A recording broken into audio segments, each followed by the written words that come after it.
18 months ago, I did a 7-day fast, and it was the first 7-day fast I'd done. I was pretty pleased with it, but there were definitely some things that I could have done better. So I took the lessons from that one, and I just finished a 5-day fast. Let's see how it went. Before doing this 5-day fast, I measured my body composition. I used professional scales, which gives body weight, fat, muscle and water. I also measured around my waist, hips, thighs and arms, and I'll do all this again at the end of the fast. Last time I used these strips to test my ketone levels, but this time I'm going to use this fancy little device. I'm going to take a small blood sample via a finger prick. That's going to give me my glucose levels and also my ketone levels. This is going to be way more accurate than these. Entering into the fast, I'd reduced the amount of carbohydrates I was eating so it was easier to get into it. I had originally planned to have dinner and then start my 5-day fast, but I'm still full up from my lunch, so I'm going to skip my dinner. It always feels like such a fantastic idea in my head. Let's see what the reality's like. Before we get into the really juicy stuff, just to let you know, I'm not a doctor or anything even remotely similar. I'm just some random chick looking to lead a healthy life. And if you're unsure whether you should fast, then please speak to a professional. And if you have or have had an eating disorder, then it's probably ideal not to do a fast or even to watch this video.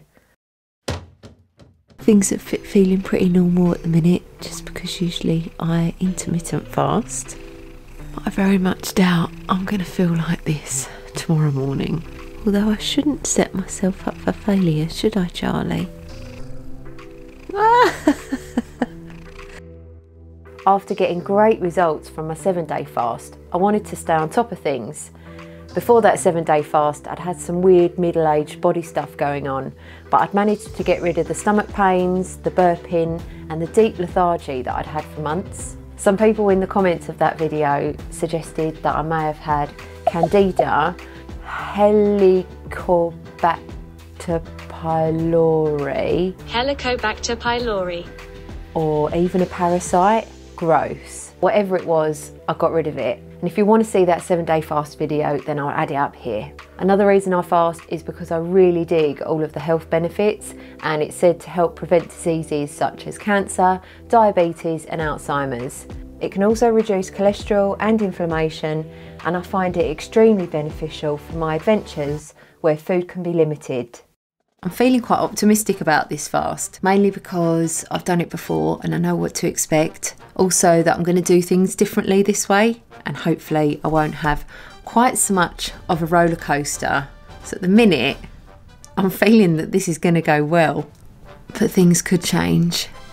The thing that I was most keen to try was fasting using electrolytes. And despite reading that during short-term fasts, salt depletion is not a concern, and during long-term fasts, the kidneys are able to reabsorb and retain most of the salt needed in the body. That was the reason that I didn't take electrolytes last time. I wanted to see if taking them this time would make a difference. I used something called Elite. It's a natural electrolyte liquid which has no artificial ingredients or flavourings. Just tastes like salty water. Would this magical salty water end up making my fast easier? I'll tell you later on. We've just had our week shopping delivered. This is typically what we would eat for a week. That's not going to be a typical week for me this week. I'll show you what I've bought myself. I would never normally buy mineral water. For me, it just feels like a bit of a gimmick. I've got the luxury of being able to turn the tap on and get fresh drinking water. And also, I'm not keen on all this plastic, but for this particular fast, I really want to drink mineral water. I also had 1 cup of green tea each morning because I like it, and it's said to help suppress appetite. During my last fast, on day 1, I went for a run. However, since then, I've learned that by doing strenuous exercise, it can prevent the body from going into autophagy, which is that cellular repair mode. So this time I did short walks and 15 minutes of bodyweight exercise instead. Now is about the time that I would have my lunch, and I'm feeling surprisingly okay. I have got a mega list of things to do today, so that's keeping me occupied. What is it? It's a salad with sun-dried tomatoes, red onion and mackerel. Oh. I picked the wrong time to come down in the kitchen. My mouth is going wild. I've got to get out of here. I covered the stages that the body goes through in the last video, but I'm going to cover them again in this one. 6 to 24 hours into the fast, the body goes into what's known as the post-absorbic phase. And this is where the blood glucose and insulin levels begin to fall. To get energy, the liver starts to break down glycogen, and these stores last for about 24 to 36 hours. And it was during this time that I found a really cool fasting app to track my progress and to help keep me motivated. Thank you very much, Pete on Purpose. A very busy and productive day at work today. I can hear my mum downstairs in the kitchen preparing dinner. I'm jealous. Now I've stopped all that hard work that I've done today. I kind of want to reward myself for it, but instead I'm going to reward myself with some salty water. I've just been told by my app as well that I'm in autophagy, and this is the full repair mode, a process where the body starts getting rid of dysfunctional cells. So all the mutated, crappy, junk cells that are floating around my body are either being destroyed or used for energy. Mega! One of the benefits of fasting is going to bed early. It just helps take my mind off wanting to eat any food. I'm not going to go to sleep yet. I'm going to lay in bed and do my Spanish lessons. ¿Dónde está tu casa? Normally I do 3 or 4 lessons. I can only manage 2. Es muy difícil. When I first wake up, I forget that I'm doing the fast. It takes a few seconds for me to remember I'm doing it. And when I do, I just feel a bit disappointed. But there's no need for me to feel disappointed because it's not forever, and also it's my choice. I've woken up with a bit of a headache this morning, which surprises me because I'm taking my electrolyte water. I don't think I had a headache on day 2 last time, but I'm guessing that'll go once I get up and start moving around. I'm really feeling the effects today. Bit of a light head, feel tired, motivation's low, but I'm just moving slowly, getting on with my jobs. Did I feel like this on day 2 last time? It's really hard. It's really hard. Heading into the second day, between 24 and 48 hours, the body enters into gluconeogenesis. This is where the glycogen stores in the liver have completely run out, so it starts manufacturing new glycogen from amino acids. And gluconeogenesis literally means making new glucose. The body is making new glucose from whatever it has available. How clever is that? I'm surprised that I can stand here amongst all of this delicious food and not feel too sad. Kind of a test of willpower. I quite like it. I can also eat through my nasal passage, maybe. I think the best thing of all is knowing that although I can't eat this now, I'll be able to eat something similar on Friday. And I just know that that moment is going to be so good. While my mum's lunch cooks, I'm going to go for a lunchtime walk, just because otherwise it's too agonising. The smell is just so nice. I'm definitely not as cold as I was last time, and I think that's got something to do with me having more brown fat, because over the last year I've been doing ice baths, which ultimately have helped keep me warmer. I did consider doing some ice baths during my fast, but I've recently learned that by doing cold therapy it can actually decrease growth hormone, and what I'm doing with the fast is increasing growth hormone, so potentially they could actually cancel each other out. I planned the fast during a week where I had plenty of work, calls and appointments to keep me occupied. The feeling that I've had for the last couple of days is frustration and irritation, and all I want to do is eat food to relieve this feeling. But I don't think I'm feeling quite as bad as I was last time. I think really the irritation is coming from my workload, just because I've got quite a lot to do recently, whereas when I did the 7-day fast I was in this kind of zen-like state. Okay, we need to have a serious word. This is rough. I remember it being rough. Now I'm in it. It just feels rough. Apparently the hunger hormone ghrelin is highest on day 2. Kind of the body saying that it wants food. Also the fact that the body goes from a glucose energy into a fat energy. That makes it rough. I'm struggling a bit here, Dr. Fung. Is going into ketosis safe? Ketosis is a natural state of affairs when you're not eating. It's not unnatural in any way. It's just part of the way that the human body is built. Your ancestors were, in the caves and in the forests, and there's just not a reliable source of food, and it's winter. Like, we would have all been dead. That's why we evolved to have these ways that you can store calories. The truth is that humans have been fasting since the dawn of humanity because there wasn't always food around. And what would you say to those who are concerned about burning their muscle when fasting? It makes no sense from an evolutionary standpoint. If you store muscle and burn protein, like, eventually we'd all just be little blobs of fat running around. But of course, our ancestors were lean and strong and, chasing after game and foraging. That fasting is really just a part of a natural cycle, and our body knows how to handle it. Not feeling too bad this morning. Definitely better than I was yesterday. I had 9 hours of sleep last night, which is pretty good. My deep sleep wasn't great, but I'm still feeling pretty ready for the day. During day 2 and 3, the body starts to enter into ketosis, and this is where the body starts to break down body fat for energy.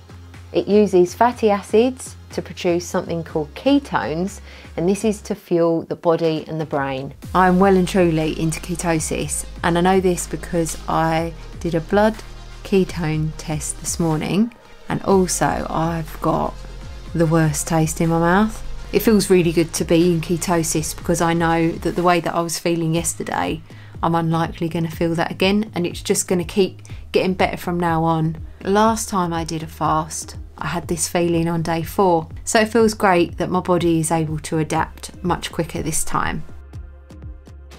My sleep was so bad last night.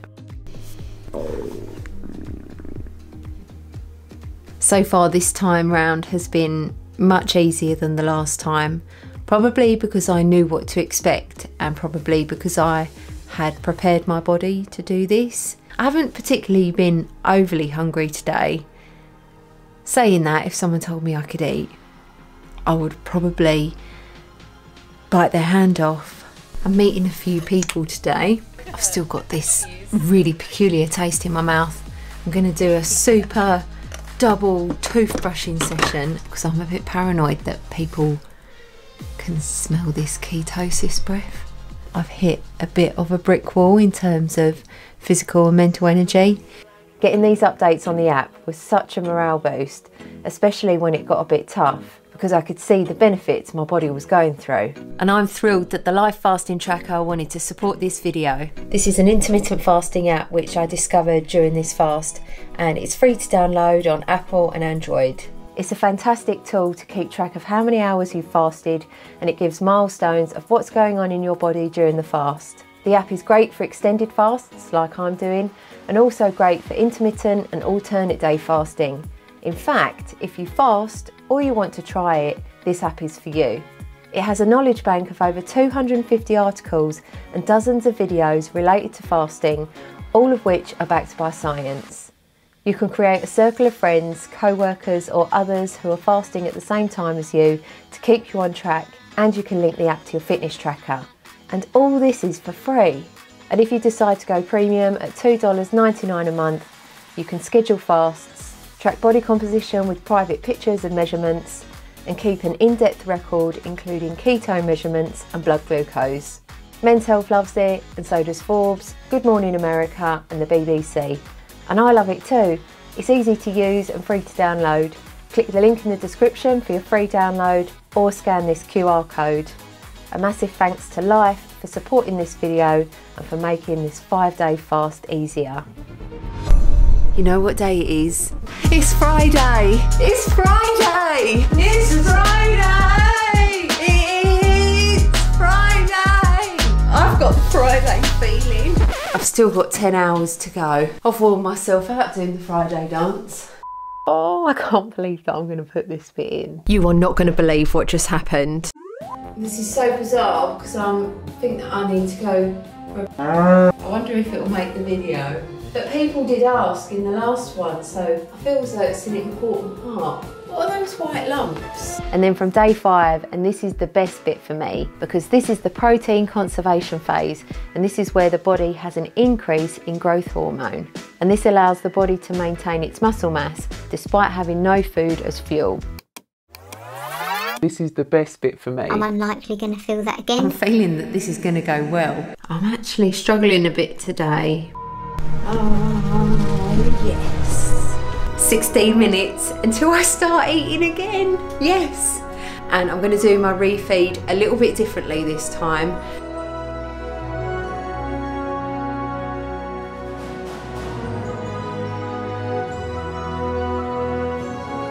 My first meal back was homemade mushroom soup. I really miss cooking when I'm fasting. I absolutely love cooking. I had planned to have bone broth, but I'd ordered a good one from the internet, but it didn't arrive until 5 days after finishing my fast. Here we are, 120 hours and 39 minutes. 5 days, 39 minutes. For my first meal, I've got a mushroom soup. I've put some cucumber crudités on the table just in case. And I've got a hot water with lemon. Here goes. I always get nervous. Oh, wow. Oh, that is so tasty. Wow. Oh, wow. Yep, it's as embarrassing as it was last time. I didn't think that I would get such a big reaction after just 5 days. It's just the best feeling. Makes me feel a bit emotional. Heaven on earth. Wowza. A small bowl of soup and a few crudités has done me in. During my refeed, I did a 5-day fast mimicking diet, which is a low carbohydrate, high-ish fat meal, which allowed me to stay in ketosis for a further 4 days. I was well chuffed with that. I am feeling fantastic today. I've been able to get straight back into intermittent fasting, which last time I really struggled. I ate lots of gut-friendly foods such as sauerkraut and kimchi, helping feed my good bacteria, which I thought was a good idea, especially after that scary poo. So what were the results of doing this fast and what happened to my body? After the 5 days, I lost 4.1 kilograms. My body fat decreased by 2.5% and I lost 1.4 kilograms of muscle. I've got to admit, I was disappointed that I lost that 1.4 kilograms of muscle, but I think that was more to do with me not doing my usual strength training that week, therefore not maintaining and building my muscles. Either way, after a couple of weeks, I'd gained it back, especially as my growth hormone was elevated for a week or so after, so I really took advantage of that. Throughout the fast, my water percentage remained about the same in comparison to my body weight. During this fast, I lost some visceral fat, which is always a good thing, and my metabolic age went down 6 years to age 25, which is pretty cool considering I'm 39. And this is what happened to my measurements, but bear in mind I wasn't doing this fast for weight loss, instead for health and cell repair. My skin didn't clear up as much as it did last time, and I didn't get that euphoric feeling, but that's probably because I only did 5 days and not 7 days. I probably wouldn't do 7 days again just because my body weight went too low. I'm looking for that sweet spot where I can get all the benefits of autophagy and cell repair. I personally think that you probably don't need to fast for any longer than 5 days. I think that's kind of, the most like a minimal effective dose that you would get. Day 3 to 5 is kind of the sweet spot, I think. I didn't feel as though the electrolytes really made any difference. It was just as hard and I was just as low energy, but that's not to say that they don't work. What I'm most pleased about since doing these fasts is that the stomach issue that I had, it never ever came back. My energy levels continue to be good and I've been able to make improvements to my eating habits and I now lead a sugar-free life. The key for me is that every time I fast, I want to keep learning, keep taking the lessons and keep improving. For me, fasting is an important part of my life because of all those health benefits, and it's good for my adventures too. It can be hard to do, but like I said in the last video, I feel really fortunate to be able to choose not to eat when so many other people in the world don't have that choice. I hope you found this video valuable, and I did write a journal during this 5-day fast, which includes the things that I will do differently next time. So if you want to read that, I've linked it in the description box. If you practice fasting yourself, then I'd love to hear from you in the comments box. Let me know why you do it and the benefits that you experience. Thanks to Life App for supporting. Thank you to you guys for watching, and hopefully I'll see you next time.